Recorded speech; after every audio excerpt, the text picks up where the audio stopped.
Assalamualaikum warahmatullahi wabarakatuh. Selamat siang sahabat semua. Perkenalkan, nama saya Dr. Intan Yunir Hidayat. Saat ini saya bekerja di salah satu rumah sakit swasta di daerah Jawa Tengah. Pada siang hari ini saya ingin sharing informasi sedikit mengenai kesehatan, yaitu mengenai penyakit tuberkulosis. Mungkin dari sahabat semua ada yang sudah pernah mendengar apa itu penyakit tuberkulosis. Tuberkulosis atau TB adalah salah satu penyakit menular yang disebabkan karena infeksi Mycobacterium tuberculosis. Dan bakteri ini bisa masuk ke dalam paru-paru dan mengakibatkan keluhan seperti batuk, demam, bahkan sesak bagi penderitanya. Lantas, apakah tuberkulosis ini menular? Jawabannya adalah iya. Tuberkulosis merupakan salah satu penyakit menular yang perlu Anda waspadai dan ketahui.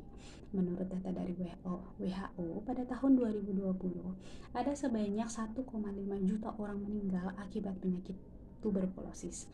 Bahkan saat ini, tuberkulosis menduduki peringkat kedua penyebab kematian setelah COVID-19. Meski begitu, tuberkulosis masih bisa kita obati dengan pengobatan yang adekuat. Namun angka tersebut tidak lebih banyak dari jumlah pasien yang berhasil diselamatkan. Sejak tahun 2000 sampai 2018, ada sebanyak 58 juta nyawa berhasil melawan penyakit ini dengan pengobatan medis. Jadi bagaimana penularan tuberkulosis terjadi? Tuberkulosis adalah penyakit yang dapat menular melalui droplet, yaitu ketika seseorang tidak sengaja menghirup percikan ludah dari orang lain pengidap tuberkulosis. Paling sering pada saat batuk ataupun bersin, sehingga risiko penularannya pun lebih tinggi. Tuberkulosis ini tidak hanya terjadi di paru-paru, namun bisa menyerang bagian tubuh lainnya. Penyebab tuberkulosis yang jelas adalah karena Mycobacterium tuberculosis. Tahap infeksi bakteri ini ada 3 tahap. Yang pertama adalah infeksi primer, di mana pada saat bakteri tersebut ada di udara, terhirup masuk ke dalam paru-paru melalui hidung ataupun mulut. Kemudian bakteri tersebut berkembang biak.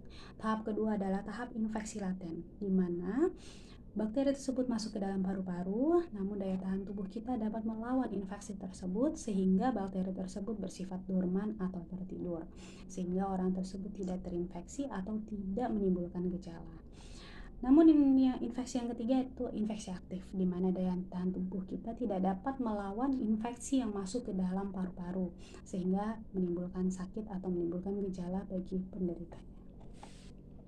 Gejala tuberkulosis paru-paru terutama pada dewasa ada triase atau 3 gejala biasanya. Yang pertama yaitu ada batuk, ada demam, dan bahkan keringat malam.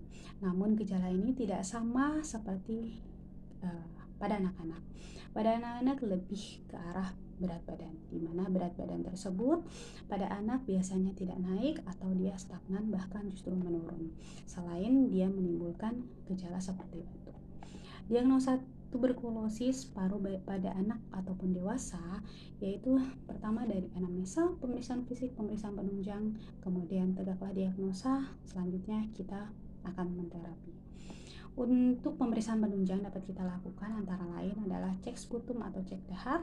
Yang kedua bisa dari radiologi atau ronsen torak, dan pada anak-anak biasanya kita lakukan mantuk tes. Pengobatan tuberkulosis itu dengan menggunakan obat tuberkulosis, di mana obat tersebut tersedia di rumah sakit swasta maupun rumah sakit pemerintah dan puskesmas. Obat tuberkulosis yang biasa kita gunakan adalah pirazinamid, isoniazid, streptomycin, rifampicin, dan ethambutol. Untuk pencegahan penularan bisa juga kita lakukan dengan vaksinasi. Biasanya vaksinasi yang kita gunakan itu adalah vaksinasi BCG, Bacille Calmette Guerin. Itu merupakan imunisasi dasar pada bayi. Kemudian yang kedua, jangan lupa untuk menggunakan selalu masker dan melakukan CTPS atau cuci tangan menggunakan sabun dan air mengalir. Demikian sharing kita untuk siang hari ini.